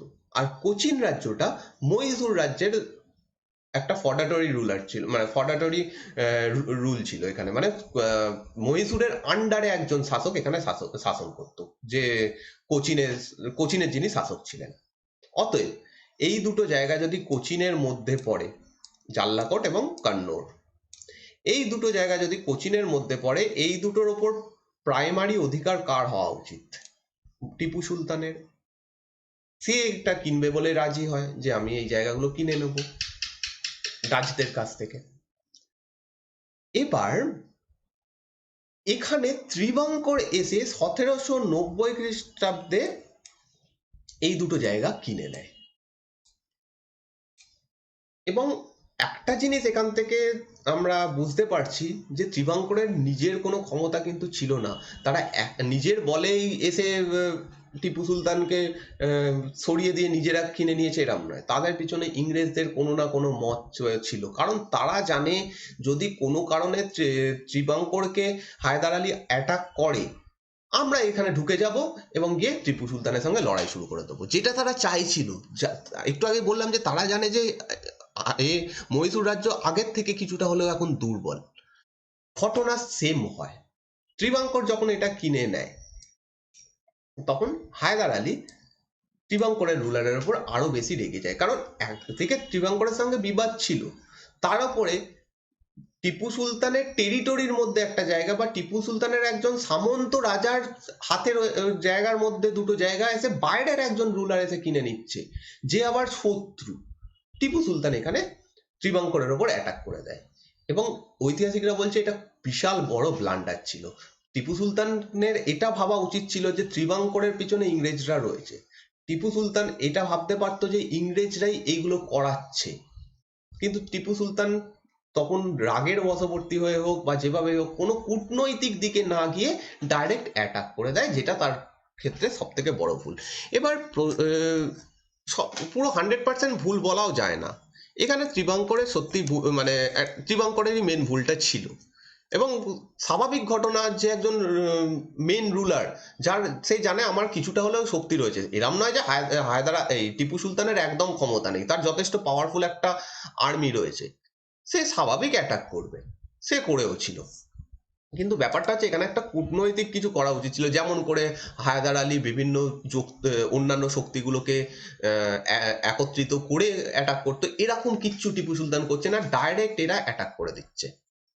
1790 খ্রিস্টাব্দে টিপু সুলতান অ্যাটাক শুরু করে এবং সঙ্গে সঙ্গে ইংরেজরা এই যুদ্ধের মধ্যে অংশগ্রহণ করতে শুরু করে দেয়। ত্রিবাঙ্করের সঙ্গে ইংরেজরা চলে আসে এবং এইখানেই তৃতীয় ইঙ্গ মহীশূর যুদ্ধ শুরু হয়ে যাচ্ছে। কিন্তু আগেই বললাম টিপু সুলতান কিন্তু আর যাই হোক দুর্বল এখনো পর্যন্ত নয়, এখনো সে দুর্বল হয়ে যায়নি, তার হাতে যথেষ্ট ভালো একটা আর্মি রয়েছে এবং সে যথেষ্ট বিচক্ষণ একজন রুলার, এরম নয় যে তার কোনো ক্ষমতা নেই। 1790 খ্রিস্টাব্দে যে যুদ্ধটা হয়, সেই যুদ্ধটাতে ইংরেজরা হেরে যায়। মানে পর পর দেখছি অনেকগুলো যুদ্ধে মহীশূর রাজ্য জয় করছে। এত পর পর কোনো দেশীয় রাজা ইংরেজদের বিরুদ্ধে জিততে পারেনি। এর আগে হায়দার আলী দুবার জয়লাভ করেছে, পোর্টনবর যুদ্ধে জিতেছিল, তারপরে কয়েকটা জায়গা অবশ্যই ইংরেজরা জিতেছিল, আলাদা ব্যাপার। কিন্তু হায়দার আলী অনেকগুলো জায়গা জিতেছিল, টিপু সুলতান এসে এখানে জিতছে। আচ্ছা, এখান থেকে একটা ইম্পর্টেন্ট ব্যাপার হচ্ছে, এই সময় এই যে যুদ্ধটা হয়েছিল 1790 খ্রিস্টাব্দে শ্রীবাঙ্করে, সেই জায়গায় ইংরেজদের কে নেতৃত্ব দিচ্ছিল, তার নাম জেনারেল মিডোস। জেনারেল মিডোস এখানে পরাজিত হয়। এইবার আবার একজন ইংরেজদের বিখ্যাত লিডার ইংরেজদের দায়িত্ব গ্রহণ করে, যার নাম কর্নওয়ালিস। 1791 খ্রিস্টাব্দে ঠিক এর পরের বছরে কর্নওয়ালিস এগিয়ে আসে এবং কর্নওয়ালিস একটা বড় আর্মি নিয়ে পরপর এর টিপু সুলতানের যে জায়গাগুলো রয়েছে সেগুলো দখল করতে শুরু করে। প্রথমে তারা অম্বুর দখল করে, তারপর ভেলোর দখল করে, দিয়ে ফাইনালি তারা ব্যাঙ্গালোর দখল করে নেয় 1791 খ্রিস্টাব্দে। পরপর মানে 1791 খ্রিস্টাব্দে তারা ব্যাঙ্গালোর দখল করে নেয় এবং এর আগে অম্বুর এবং ভেলোর দখল করে নেয়। এবং এইগুলো জয় করতে করতে ডাইরেক্ট কর্নওয়ালিস শ্রীরঙ্গপট্টনমে অ্যাটাক করে দেয়, যে কাজটা হায়দার আলী প্রথম ইঙ্গ মহীশূর যুদ্ধে করেছিল। ডাইরেক্ট ওদের রাজধানী অ্যাটাক করো, ওদের মেন জায়গা অ্যাটাক করো। কোচিন, এই সরি ম্যাড্রাস। সেম ব্যাপার এখানে কর্নওয়ালিস করে। শ্রীরঙ্গপট্টনম এই সময় মহীশূর রাজ্যের ক্যাপিটাল ছিল, রাজধানী ছিল, সেখানে অ্যাটাক করে দেয় এবং এইখানে টিপু সুলতানের ভরাডুবি হয় এবং টিপু সুলতান এখানে খুবই বাজেভাবে হেরে যায়। এবং এই যুদ্ধটা কর্নওয়ালিস যেটা করেছিল, মানে যেটা টিপু সুলতান করেনি সেটাই কর্নওয়ালিস করেছিল। কর্নওয়ালিস বুঝে গেছিল যে এদের টিপু সুলতানের এখনো শক্তি রয়েছে, তো তাকে হারাতে গেলে একটা শক্তি জোট বানাতে হবে। সেই কারণে সে মারাঠা এবং নিজামকে সঙ্গে নিয়েছিল। চুক্তি হয়েছিল যে যদি আমরা জয় করি কিছু সুবিধা এদের দেবো, ইত্যাদি ইত্যাদি করে একটা চুক্তি হয়েছিল এবং এরা তিনজন মিলে এখানে অ্যাটাক করে, শ্রীরঙ্গপট্টনম অ্যাটাক করে এবং এই যুদ্ধে এরা জয়লাভ করে, মারাঠা, নিজাম প্লাস ইংরেজ। এবং এখানে একটা হিউজ লস হয়। শ্রীরঙ্গপট্টনম রাজধানী, রাজধানীতে যুদ্ধ হয়েছে, সেই যুদ্ধে হেরে গেছে, অতএব টিপু সুলতানকে এবার সারেন্ডার করতে হয় এবং এখানে শ্রীরঙ্গপট্টনমের সন্ধি হবে। তো শ্রীরঙ্গপট্টনমের সন্ধির মাধ্যমে টিপু সুলতানকে অনেক কিছু মেনে নিতে হয়, হিউজ লস হয় এই সময় মহীশূর রাজ্যের। শ্রীরঙ্গপট্টনমের সন্ধি প্রচন্ড হিউমিলেটিং একটা সন্ধি ছিল টিপু সুলতানের জন্য, সমগ্র মহীশূর রাজ্যের জন্য। এই চুক্তি অনুযায়ী শ্রীরঙ্গপত্তনের চুক্তিটা কবে হয়েছিল? 1792 খ্রিস্টাব্দে। এই চুক্তি অনুযায়ী পুরো মহীশূর রাজ্যকে দুটো ভাগে ভাগ করে দেওয়া হয়। হাফ জায়গাটা ইংরেজ, মারাঠা এবং নিজাম নিয়ে নেয়, কিছুটা জায়গা ইংরেজরা নিয়ে নেয়, কিছুটা জায়গা নিজাম নিয়ে নেয়, কিছুটা জায়গা মারাঠারা নিয়ে নেয়, আর বাকি যেটুকু জায়গা থাকছে সেইটুকু টিপু সুলতানের হাতেই রেখে দেওয়া হয়। অতএব সব থেকে বড় ক্ষতি যেটা, সেটা হচ্ছে সাম্রাজ্যই হাফ হয়ে গেল। সাম্রাজ্য হাফ হওয়া মানে আর্থিক ক্ষতি, যে রেভিনিউটা এতদিন এত বড় জায়গা থেকে আসতো সেটা হাফ হয়ে গেল। তো প্রথম এই চুক্তির প্রথম শর্ত ছিল এটা, যে আমাদের হাফ জায়গা দিয়ে দিতে হবে এবং হাফ জায়গা যারা এই শক্তিজোটটা ভাগ করে নেয়। তো এইভাবে কয়েকটা জায়গা চলে যায় ইংরেজদের কাছে, যেমন ডিন্ডিগুল এই জায়গাটা চলে যায়, মালাবার উপকূল এটা পুরো চলে যায় ইংরেজদের কাছে, আর হচ্ছে বার্মাহাল, সরি বারামহাল, এই জায়গাটা ইংরেজদের কাছে চলে যায়, ইংরেজরা এটা নিয়ে নেয়। তুঙ্গভদ্রা নদী এই জায়গা দিয়ে রয়েছে, মানে এই মহীশূর রাজ্যের ওপরেই রয়েছে তুঙ্গভদ্রা নদী। তুঙ্গভদ্রা নদীর যে চারিপাশের যে অঞ্চলটা, সেই অঞ্চলটা মারাঠারা নিয়ে নেয়, আর কৃষ্ণা এবং পেন্নার নদীর মধ্যবর্তী অংশটা নিজাম নিয়ে নেয়। এবং জায়গাগুলো এখানে করার উদ্দেশ্য হচ্ছে, লেখার উদ্দেশ্য হচ্ছে জায়গাগুলোকে ফোকাস করা। তুঙ্গভদ্রা নদীর যদি অববাহিকা অঞ্চল নিয়ে নেওয়া হয়, সেই জায়গাটা প্রচন্ড উর্বর জায়গা, প্রচুর ট্যাক্স এখান থেকে আসতো, সেই জায়গাটা চলে যাচ্ছে মারাঠাদের হাতে। কৃষ্ণা নদী এবং পেন্নার নদী অঞ্চল, এর মধ্যবর্তী অঞ্চল, হিউজ এখানে প্রফিট হতো, প্রচন্ড ভালো একটা জায়গা চাষবাসের জন্য, এই জায়গাটাও চলে যাচ্ছে মহীশূরের হাত থেকে। ডিন্ডিগুল, মালাবার উপকূল থেকে ব্যবসা বাণিজ্য হতো, ডিন্ডিগুল এলাকাটা খুব ইম্পর্টেন্ট এলাকা ছিল, এই সমস্ত জায়গাগুলো যে ইম্পর্টেন্ট জায়গাগুলো, সেগুলো ইংরেজদের হাতে চলে যাচ্ছে। মানে মেন যে জায়গা যেখান থেকে টিপু সুলতান ট্যাক্স পেত, সেই জায়গাগুলো এবার চলে যাচ্ছে, অতএব হিউজ ক্ষতি হয়, ফিনান্সিয়ালি হিউজ ক্ষতি হয়। এছাড়াও এটা তো গেল জায়গা চলে যাওয়া, যুদ্ধের ক্ষতি বাবদ 3 কোটি টাকা টিপু সুলতানের কাছ থেকে চাওয়া হয়। ইংরেজরা 3 কোটি টাকা চায়, যে তুমি যুদ্ধ করেছো, তার জন্য আমাদের ক্ষতি হয়েছে, তার জন্য তোমাকে 3 কোটি টাকা দিতে হবে। এবং এই 3 কোটি টাকা সেই সময়ের ভিত্তিতে প্রচন্ড বড় একটা অ্যামাউন্ট, হিউজ অ্যামাউন্ট একটা। আজকেও যথেষ্ট ভ্যালু রয়েছে 3 কোটি টাকার, এরম নয়, কিন্তু সেই সময়ের ভিত্তিতে প্রচন্ড বেশি টাকা। আজকেই যদি 3 কোটির এত ভ্যালু হয়, তাহলে সেই সময় কত ভ্যালু ছিল। তো 3 কোটি টাকা ওয়ার ড্যামেজ হিসেবে তারা চায়। এবং আরো একটা সুবিধা দেয়, তারা সুবিধাও দেয়, বলে যে হাফ টাকা এখন দিতে হবে, হাফ টাকা তোমরা ইনস্টলমেন্টে দেবে, টিপু সুলতান ইনস্টলমেন্টে দেবে। এবং তার সাথে সাথে এই ইনস্টলমেন্টের জন্য, যে তুমি আদৌ দেবে কিনা তার তো ঠিক নেই, তুমি বেঁকে বসতেই পারো, তার জন্য আমরা তোমার 2 পুত্রকে নিয়ে গিয়ে আমাদের হোস্টেজে রাখবো, অর্থাৎ আমরা নিয়ে গিয়ে রাখবো। চূড়ান্ত অপমানজনক এই চুক্তি, যে তার পুত্রদের তুলে নিয়ে যাচ্ছে ইংরেজরা, যে তোমাকে টাকা দিতে হবে এইভাবে। প্রচন্ড চূড়ান্ত অপমান করা এটা চুক্তি ছিল, প্লাস হিউজ ক্ষতি হয়। এবার এখান থেকে মহীশূর রাজ্য পুরোপুরি দুর্বল হয়ে পড়ে, তাদের যে ক্ষমতা ছিল আজকে হাফ হয়ে গেছে, সেটা ফিনান্সিয়ালি তারা শেষ হয়ে গেছে, তাদের যে জায়গা ছিল সেই অনুযায়ী তারা শেষ হয়ে গেছে, প্লাস এত কিছু ঘটনা যেটা হয় সেটা এতক্ষণ ধরে দেখলাম। এবার হচ্ছে ফোর্থ অ্যাংলো মাইসোর ওয়ার, চতুর্থ ইঙ্গ মহীশূর যুদ্ধ।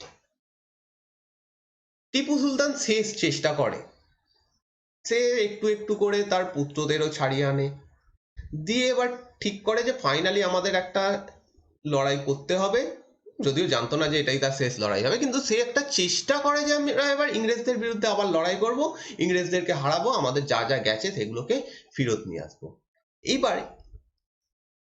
অন্যদিকে ইংরেজরাও এবার বুঝতে পারে যে টিপু সুলতান আর যাই হোক অন্যান্য রুলারদের মতো নয়, যে তাদের এত ক্ষতি হয়েছে। এই সমস্ত করার উদ্দেশ্য কি ছিল? হাফ জায়গা নিয়ে নেওয়া, এত টাকা নেওয়া, সে তার পুত্রদের তুলে নিয়ে যাওয়া। উদ্দেশ্য ছিল টিপু সুলতান যাতে তার করে ফেলে, সে স্যারেন্ডার করে ফেলে, একদম ভাবে যুদ্ধ ফুদ্ধ ছেড়ে দেয়, ইংরেজদের আশ্রিততে পরিণত হয়, যেভাবে নিজামরা এতদিনে হয়ে গেছে, অন্যান্য যে একাধিক রাজ্য, বাংলা, এই সমস্ত জায়গা হয়ে গেছে, এরকম চেয়েছিল। কিন্তু অন্যদিকে দেখছে যে টিপু সুলতান দম্বার পাত্র নয়, সে আবার ধীরে ধীরে তার লড়াইয়ের চেষ্টা করছে। কি করে করছে সেটা একটু পরে দেখছি। কিন্তু এই সময় 1798 খ্রিস্টাব্দে লর্ড ওয়েলেসলি আসছে বাংলার গভর্নর জেনারেল হিসাবে, এবং এতদিন বাংলার নয়, সরি, ভারতের গভর্নর জেনারেল হিসাবে। এতদিন ছিল হচ্ছে স্যার জন সোর। স্যার জন সোরকে সরিয়ে দিয়ে লর্ড ওয়েলেসলি ভারতের গভর্নর জেনারেল হিসেবে 1798 খ্রিস্টাব্দে আসছে, এবং ওয়েলেসলি একজন চূড়ান্ত সাম্রাজ্যবাদী একজন গভর্নর জেনারেল ছিল। ভারতে যতজন গভর্নর জেনারেল হয়েছে, হেস্টিংস থেকে শুরু করে, ওয়ারেন হেস্টিংস হোক বা রবার্ট ক্লাইভ হোক, রবার্ট ক্লাইভ অনেক জায়গা দখল করেছে, সবার মধ্যে ওয়েলেসলির মতো এত চূড়ান্ত এবং এত বেশিভাবে জায়গা দখল আর কেউ করতে পারেনি। এবং লর্ড ওয়েলেসলির বিখ্যাত কীর্তি বলা যেতে পারে, ভারতীয়দের জন্য অবশ্যই কুখ্যাত, ভারতীয় রাজাদের জন্য, কিন্তু ইংরেজদের জন্য এটা অবশ্যই তাদের গেম চেঞ্জার হিসেবে পরিণত হয়, সেটা হচ্ছে সাবসিডিয়ারি অ্যালায়েন্স বা অধীনতামূলক মিত্রতা নীতি। এই পলিসিটা নিয়ে আসে ওয়েলেসলি, এবং ওয়েলেসলি এসে বুঝে যায় যে টিপু সুলতানকে যেভাবে হোক আমাদের আশ্রিততে পরিণত করতে হবে, কিন্তু তার কাজকর্ম দেখে মনে হচ্ছে না যে সে আশ্রিততে পরিণত হতে চায়। কিন্তু ওয়েলেসলি একটা চেষ্টা করে। ওয়েলেসলি কি করে? টিপু সুলতানকে বলে যে তুমি সাবসিডিয়ারি অ্যালায়েন্স সাইন করে নাও। এতদিনে হায়দ্রাবাদের নিজামও করে নিয়েছে, এই অধীনতামূলক মিত্রতা নীতি সে স্বাক্ষর করে নিয়েছে। একেও বলে, টিপু সুলতানকেও বলে।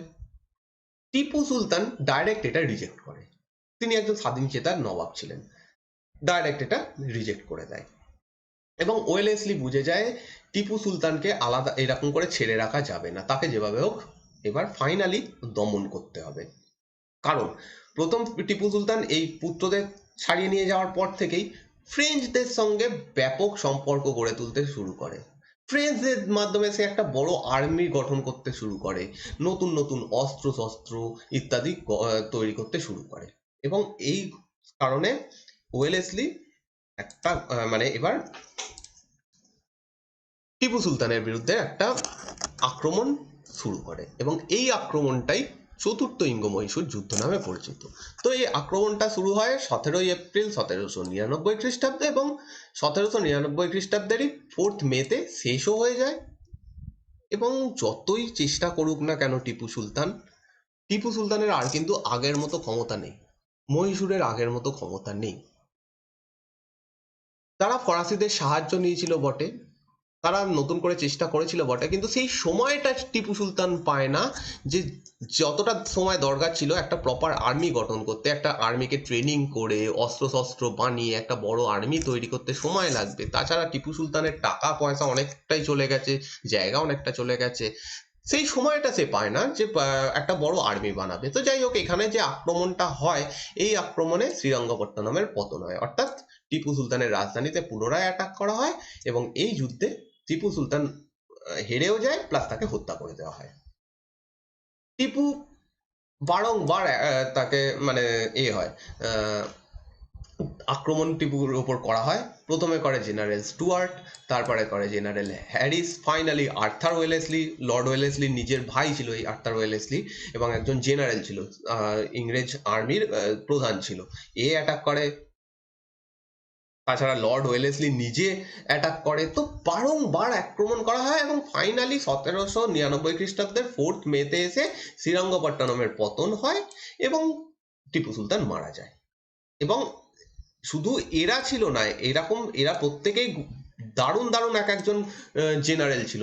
তারা তো ইংরেজদের নেতৃত্ব দিয়েছে, ইংরেজদের বড় আর একটা আর্মি টিপু সুলতানের উপর বারংবার আক্রমণ করেছে, প্লাস মারাঠারা এবং নিজাম, যারা এতদিনে অলরেডি চুক্তি করে নিয়েছে নিজামরা, তো তারাও এই যুদ্ধে অংশগ্রহণ করে এবং বারংবার এদের সঙ্গে টিপু সুলতানের উপর অ্যাটাক করে।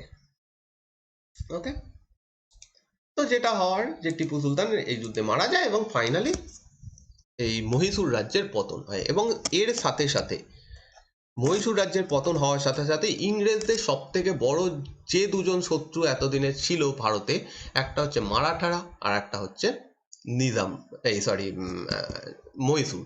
এই দুটো শক্তি সব থেকে বেশি শক্তিশালী ছিল। এদের দুজনেরই ক্ষমতা ছিল তারা ইংরেজদের ভারত থেকে সরিয়ে দিতে পারে, এদের দুজনেরই ক্ষমতা ছিল তারা পুরো ভারত দখল করতে পারে, কিন্তু সেটা হয়ে ওঠে না। মহীশূরের পতনের সাথে সাথে একটা রাজ্য শেষ হয়ে যায়, এরপরে মারাঠারাও শেষ হয়ে যাবে, মারাঠাদেরও পতন হয়ে যাবে, যেটা পরের দিনের ভিডিওয়ে আমাদের টপিক মারাঠাদের সম্পর্কে দেখবো, সেখানে মারাঠারাও শেষ হয়ে যায়। অতএব ইংরেজরা এবার ফ্রি হয়ে যায় ভারতে, আর কেউ থাকে না যে ভারতে তাদেরকে অ্যাটাক করে তাদেরকে ভারত থেকে বার করতে পারে। তো যাই হোক, আমরা একটু টিপু সুলতানের সম্পর্কে দেখবো। টিপু সুলতান 1750 খ্রিস্টাব্দের নভেম্বর মাসে জন্মগ্রহণ করেন। এনার পিতার নাম ছিল হায়দার আলী এবং মায়ের নাম ছিল ফাতেমা। ওকে, প্রচন্ড এডুকেটেড একজন ব্যক্তি ছিল। হায়দার আলী নিজে পড়াশুনো জানতো না, কিন্তু তিনি তার পুত্রের জন্য কোনো রকম করেনি, পুত্রকে সমস্ত শিক্ষায় শিক্ষিত করেছে।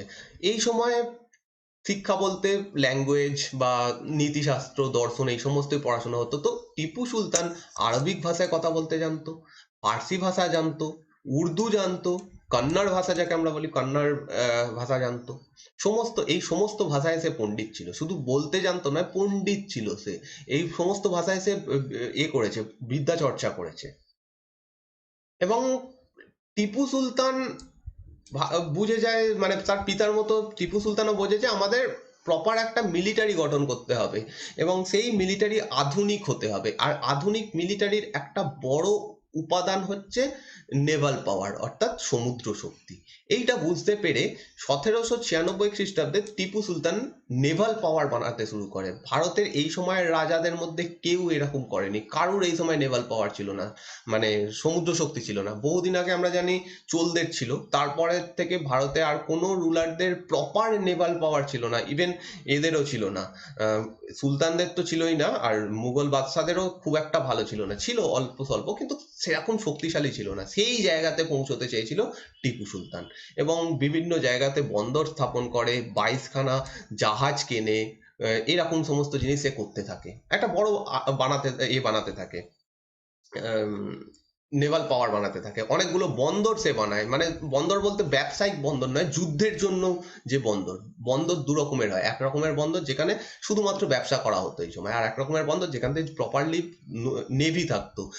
সেই রকম বন্দর কয়েকটা তৈরি করে, যেমন ম্যাঙ্গালোরে একটা বন্দর তৈরি করে, মলিদাবাদে একটা বন্দর তৈরি করে, ওয়াজেদাবাদে একটা বন্দর তৈরি করে, এরকম করতে থাকে। কিন্তু তার প্ল্যান পুরোপুরি সাকসেসফুল হয়ে ওঠে না, কারণ তারপরে এই সমস্ত যুদ্ধগুলো হয় এবং আলটিমেটলি টিপু সুলতানের পতন হয়ে যায়। কিন্তু টিপু সুলতান চেষ্টা করেছিল, এই সময় কোনো রুলার এটা চেষ্টা করেনি। টিপু সুলতান একজন রুলার ছিল, একজন রাজা ছিল, কিন্তু তাও সে গণতন্ত্র প্রিয় ছিল। কারণ আমরা জানি যে টিপু সুলতান জ্যাকোবিন ক্লাব প্রতিষ্ঠা করেছিল। ফরাসিদের সম্পর্কে আমি ভিডিও বানিয়েছি, ফরাসি বিপ্লব সম্পর্কে, সেখানে জ্যাকোবিন ক্লাব সম্পর্কে দেখেছিলাম যে এদের মেন উদ্দেশ্য ছিল ফ্রান্সে গণতন্ত্র প্রতিষ্ঠা করা, সেখান থেকে রাজতন্ত্রকে সরিয়ে দেওয়া। এবং এই জ্যাকোবিন ক্লাবের একটা শাখা এই সময় শ্রীরঙ্গপট্টনমে, অর্থাৎ মহীশূরের রাজধানীতে স্থাপিত হয়েছিল। সালটাও ইম্পর্টেন্ট, 1797 খ্রিস্টাব্দে এটা হয়েছিল। এবং এইখানে যেহেতু এই সময় ফ্রেঞ্চ অনেক আর্মি এতে থাকতো, এই মাহে বলে যে জায়গাটা রয়েছে সেখানে থাকতো, তারপরে অন্যান্য জায়গাতেও মহীশূরের বিভিন্ন জায়গাতে, কারণ মহীশূরের সঙ্গে টিপু সুলতান হোক বা হায়দার আলী দুজনেরই খুব ভালো সম্পর্ক ছিল, তো তারা এখানে আর্মি রাখতো। এবং সেই আর্মিদের কথাতেই টিপু সুলতান 1797 খ্রিস্টাব্দে জ্যাকোবিন ক্লাব খোলে শ্রীরঙ্গপট্টনমে। এতদিনে ফ্রান্সেও জ্যাকোবিন ক্লাব খুলে গেছে, তারা রেভলিউশন নিয়ে আসবার চেষ্টা করছে, সেইটাই অনুপ্রাণিত হয়ে ফ্রেঞ্চ যারা সৈন্য ছিল তারা ভারতেও একটা জ্যাকোবিন ক্লাব খুলতে চায়, এবং শ্রীরঙ্গপট্টনমে সেটা 1797 খ্রিস্টাব্দে খোলা হয়। এবং এই ক্লাবের যেহেতু উদ্দেশ্য হচ্ছে গণতন্ত্র প্রতিষ্ঠা করা, একজন রাজা হয়েও টিপু সুলতান এটা চেয়েছিল যে এখানে প্রতিষ্ঠা হোক, প্লাস টিপু সুলতান এখানে নিজেকে সিটিজেন টিপু বা নাগরিক টিপু বলে একটা বক্তৃতা দিয়েছিল। একটা বক্তৃতার পুরো প্রপার রয়েছে, যে যেখানে টিপু সুলতান সমস্ত সবার উদ্দেশ্যে, যে সৈনিকরা ছিল এই ক্লাবের যারা মেম্বার ছিল তাদের উদ্দেশ্যে একটা বক্তৃতা দিয়েছিল, সেখানে নিজেকে নাগরিক টিপু বলেছিল। মানে টিপু সুলতান তার সময়ের থেকে অনেকটা বেশি অ্যাডভান্স ছিল, অনেক বেশি অ্যাডভান্স ছিল। ভারতে সেই সময় এরকম কল্পনাও করা যায়নি, যেটা সেই সময় টিপু সুলতান কল্পনা করতে পেরেছিল। অবশ্যই সে অনেক বেশি বিদ্বান ছিল সেই কারণে। যাই হোক, জ্যাকোবিন ক্লাবের সে মেম্বারও ছিল। মানে একজন রাজা হয়েও সে কিন্তু একজন নাগরিকের মতো, একজন মানে সাধারণের মতো জীবনযাপন করতো। সে বিভিন্ন এইরকম কাজে অংশগ্রহণ করেছিল। সে শ্রীরঙ্গপট্টনমে ট্রি অফ লিবার্টি খুলেছিল, মানে পুঁতেছিল। ট্রি অফ লিবার্টি হচ্ছে স্বাধীনতার বৃক্ষ। মানে সে এই বৃক্ষটা পুঁতে বলেছিল যে আমরা স্বাধীন হব, আমরা ইংরেজদের কাছ থেকে স্বাধীন হব। এইরকম চিন্তাও সেই সময়ের কোনো রাজার মধ্যে আসেনি, মারাঠাদের মধ্যেও আসেনি, বাংলাও আসেনি। তারা তাদের নিজেদের উদ্দেশ্যে লড়াই করেছে, যে আমাদের জায়গাটা দখল করে নিয়েছে, আমরা সেই জায়গাটা আবার পুনরায় দখল করব, এইরকম উদ্দেশ্য। কোনো তাদের উদ্দেশ্য কিন্তু ছিল না যে ভারত থেকে ইংরেজদের পুরোপুরি বিতাড়িত করব। সেইটা প্রথমবার টিপু সুলতান ভাবতে পেরেছিল। এই কারণে বারে বারে বলছি যে টিপু সুলতান তার টাইমের থেকে অনেকটা বেশি আগে ছিল, এগিয়ে ছিল। তো যাই হোক, ট্রি অফ লিবার্টি এটা কিন্তু প্রশ্ন এসে গেছে অলরেডি, যে কোন জায়গাতে সে ট্রি অফ লিবার্টি পুঁতেছিল। সেটা হচ্ছে শ্রীরঙ্গপট্টনমে। হ্যাঁ, শ্রীরঙ্গপট্টনমে এই বৃক্ষটা সে পুঁতেছিল। আচ্ছা, কিন্তু প্রবলেমটা হচ্ছে এখানে টিপু সুলতানের বিরুদ্ধে অনেক বেশি, মানে অনেকগুলো গম্ভীর রয়েছে, অ্যালিগেশন রয়েছে। এবং সাউথ ইন্ডিয়াতে, বিশেষত কর্ণাটক অঞ্চলে প্রচুর মানুষ মনে করে যে টিপু সুলতান ধরে ধরে এই সময় হিন্দুদেরকে মুসলিম ধর্মে, ইসলাম ধর্মে কনভার্ট করিয়েছিল, এবং অনেক হিন্দু মন্দির ধ্বংস করেছিল। এইটা বিশাল বড় একটা আরোপ রয়েছে মানে এর ওপরে, টিপু সুলতানের ওপর, এবং এটা নিয়ে কন্ট্রোভার্সি রয়েছে প্রচুর। অনেক ঐতিহাসিক বলছেন না, এরকম কোনো ঘটনা ঘটেনি, বা এটা টিপু সুলতান ইচ্ছে করে কিছু করেনি, যে আম, মন্দির ভাঙবো, এরকম ইচ্ছে করে করেনি, সেটা যুদ্ধের কারণে হয়েছে। আবার অনেকে বলছে না, এটা ইচ্ছে করে করেছিল। যাই হোক, এই বিবাদে আমরা যাব না, কারণ আমাদের উদ্দেশ্য বিবাদের মধ্যে যাওয়া নয়। আমরা ভাগ চাই না, আমরা কি ঘটেছিল সেটা জানবো। তো হ্যাঁ, এরকম ঘটনা ঘটেছিল, এটা মানতে হবে। যে এবার এর প্রথম যেটা বললাম, যে ইসলাম ধর্মে কনভার্ট করানো, সেটা কতটা সত্যি এটা নিয়ে এখনো ডাউট রয়েছে, কিন্তু মন্দির টিপু সুলতান ভেঙেছিল।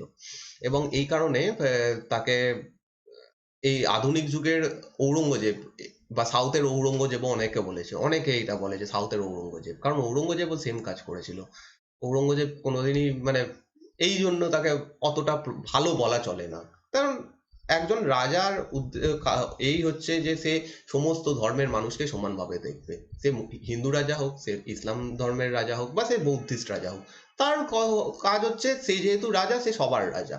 তো তাকে সবাইকে দেখে রাখতে হবে। কিন্তু ঔরঙ্গজেব সেটা করেনি। ঔরঙ্গজেব প্রচন্ড অনেক রকমের অত্যাচার করেছে, যেটা পরে আমরা আলোচনা করব। কিন্তু যাই হোক, এর নামে টিপু সুলতানেরও এরকম কিছু অ্যালিগেশন রয়েছে। এবং অনেকে আবার বলছে যে টিপু সুলতান একজন পুরোপুরি রাজা ছিল। যতই সে, মানে রাজা বলতে সে রাজধর্মে বিশ্বাসী ছিল। সে ওই যে জ্যাকোবিন ক্লাব প্রতিষ্ঠা করা বা এইগুলো দিয়ে আমরা তাকে নাগরিক, বা সে যে চাইতো, মানে গণতন্ত্র চাইতো, এরকম মনে করার কিছু নেই। সে পুরোপুরি প্রপার রাজা ছিল, এবং রাজত্বই তার, মানে সে রাজতন্ত্রকেই প্রেফার করতো।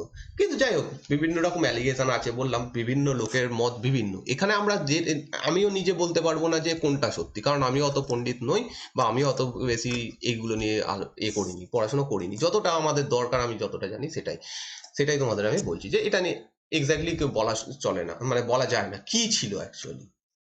তো যাই হোক, কেন তার উপর অ্যালিগেশন আনা হয় যে সে হিন্দু ধর্মের বিরোধী ছিল? প্রথম কথা, কেরালায় যখন আক্রমণ হয়, কেরালায় আক্রমণের সময় টিপু সুলতান একাধিক মন্দির ধ্বংস করে। সেই কারণে কেরালার মানুষও টিপু সুলতানকে কিন্তু টিপু সুলতানকে অতটা পছন্দ করে না।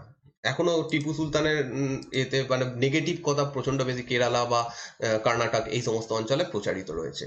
এবং এই নিয়ে অনেক বিবাদও হয়েছে, অনেক কিছু হয়েছে, তোমরা যারা একটু খবর রাখো তারা জানো। তো যাই হোক, যখন কেরালায় আক্রমণ করেন টিপু সুলতান, তখন কিছু মন্দির তিনি ধ্বংস অবশ্যই করেন, কিন্তু এই দিয়ে কেন, আমি আগেই বললাম যে ধর্মান্তকরণ হয়েছিল কিনা সেটা বলা সম্ভব নয়, তার কারণ সেটা সম্পর্কে না আমি নিজে পুরো পড়েছি বা সেটা সম্পর্কে প্রপার কোনো ক্লু রয়েছে। হতেও পারে, হ্যাঁ হয়তো হয়েছিল, আবার নাও হতে পারে।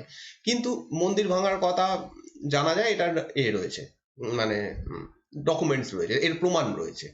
কিন্তু এই দিয়ে তাকে বলা সম্ভব নয় যে সে একজন হিন্দু ধর্মের বিরোধী ছিল, কারণ তার নিজের রাজ্যে কিন্তু সে মন্দির তো ভাঙেইনি, উল্টে মন্দির সে রক্ষা করেছে, মন্দিরকে নতুনভাবে তৈরি করেছে এবং সেখানে হিন্দু দেবীর মূর্তিও প্রতিষ্ঠা করেছিল টিপু সুলতান। সেই মন্দিরের নাম হচ্ছে সারেঙ্গি মন্দির,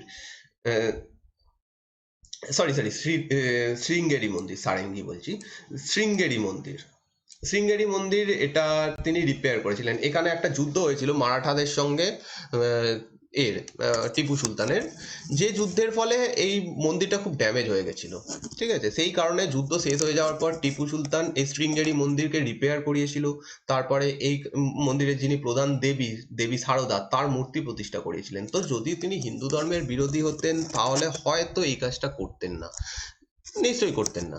তিনি যে একদম মনে করবে যে আমি হিন্দুদের পছন্দ করি না, রাখবোই না, তাহলে সে নিজের রাজ্যেও ভেঙে দেবে, সেখানে তার বেশি ক্ষমতা রয়েছে, সে ভাঙতেই পারে, কিন্তু সেটা করেনি। যাই হোক, এই ঘটনাটা অন্তত বলা যেতে পারে যে সে হিন্দু ধর্মের হয়তো বিরোধী ছিল না, কিন্তু কি কারণে করেছিল বা সেটা আদৌ সঠিক কিনা বা সেটা আদৌ হয়েছিল কিনা সেটা নিয়ে বিতর্কে গিয়ে লাভ নেই। একটা এরকম বিতর্ক রয়েছে, সেটাই জাস্ট বলে দিলাম তোমাদের। এবং এটা পরীক্ষারও অন্তর্গত নয়, এরকম বিতর্কিত জিনিস কোনোদিনই পরীক্ষায়ও আসবে না। কিন্তু আর হ্যাঁ অবশ্যই কোনোদিন যদি মেন্সে লিখতে হয় টিপু সুলতান সম্পর্কে বা যদি কিছু লিখতে হয়, এইগুলো ইগনোর করাই ভালো। যদি যে অ্যান্সারটা লিখবে সেখানে এই জিনিসটা ইগনোর, যেখানে মানে লিখতে হবে, ডিসক্রিপটিভ লিখতে হবে, এই সমস্ত জিনিসগুলো একটু ইগনোর করা ভালো। সে তুমি যে ধর্মেরই হও না কেন, একটু ইগনোর করবে। তুমি কোনো ধর্মকে প্রেফার করে লিখবে না, কারণ তুমি একজন অ্যাডমিনিস্ট্রেটর হতে যাচ্ছ, তোমার উদ্দেশ্য হচ্ছে করা, মানে সবাইকে সমান চোখে দেখা। তুমি কোনো ধর্মকে প্রেফার করতে পারো না। হ্যাঁ তুমি কোনো ধর্ম পালন করতে পারো, অবশ্যই সেটা তোমার চয়েস, কিন্তু কোনো ধর্মকে, কারণ এরকম জিনিস যদি আমরা কিছু লিখতে যাই, তাহলে যদি আমি হিন্দু ধর্মের হই, আমি কিছুটা হলেও, সিম্পল ব্যাপার, এটা একদম কোনো কিছু নয়, হবেই যে আমি যদি হিন্দু ধর্মের হই, আমি হিন্দু ধর্মকে একটু প্রেফার করে লেখার চেষ্টা করব। যদি তুমি ইসলাম ধর্মের হও, মুসলিম হও, তাহলে তুমি মুসলিম ধর্মকে প্রেফার করে লেখার চেষ্টা করবে। চেষ্টা করবে, হয়তো তোমার উদ্দেশ্য থাকবে না যে আমি অন্য ধর্মটাকে আমি বাজেভাবে দেখাবো, কিন্তু তুমি চেষ্টা করবেই, তোমার লেখার মধ্যে একটু চলে আসবেই। তাই এই জিনিসটাকে ইগনোর করা ভালো। ওকে, তো যাই হোক, ওই ব্যাপার থেকে আমরা চলে আসছি। এবার হচ্ছে মাইসর আফটার টিপু। টিপু সুলতানের পর মাইসরের মহীশূর রাজ্যের কি অবস্থা হয়? পুরনো যে হিন্দু রাজা এখানে ছিল, যে রাজবংশ ছিল ওয়াডিয়ার, এদেরকে আবার এখানে পুনঃপ্রতিষ্ঠা করা হয়। বাকি যে মানে যে মহীশূর রাজ্যটা অলরেডি হাফ হয়ে গেছিল তৃতীয় মহীশূর যুদ্ধ, ইঙ্গ মহীশূর যুদ্ধের পরে, এরপরে চতুর্থ ইঙ্গ মহীশূর যুদ্ধের পরে এই জায়গাটা আরো ছোট হয়ে যায়, আরো কিছু জায়গা এখান থেকে কেটে কুটে এরা নিয়ে নেয়। বাকি যেটুকু জায়গা মহীশূর বলে পড়ে থাকে, সেই জায়গাটাতে ওয়াডিয়ার বংশেরই একজন নাবালক ছোট একজন বংশধরকে বসিয়ে দেওয়া হয়, যার নাম কৃষ্ণ রাজা তৃতীয়। এই নামটা ইম্পর্টেন্ট, কৃষ্ণ রাজা তৃতীয়কে বসিয়ে দেওয়া হয় এবং তাকে সাবসিডিয়ারি অ্যালায়েন্স বা অধীনতামূলক মিত্রতা নীতি স্বাক্ষর করিয়ে নেওয়া হয়। একজন মাইনর রুলার ছিল, এর কোনো ক্ষমতা ছিল না, একদম বাচ্চা ছেলে ছিল, তাকে দিয়ে যেরকম খুশি করিয়ে নেওয়া হয়। এবং মহীশূর রাজ্য বলা যেতে পারে এই সময় থেকে প্রপারলি ইংরেজদের আন্ডারেই ছিল। কিন্তু 1831 খ্রিস্টাব্দে উইলিয়াম বেন্টিং আসে। উইলিয়াম বেন্টিং অবশ্যই একজন খুবই ভালো একজন মানুষ ছিলেন।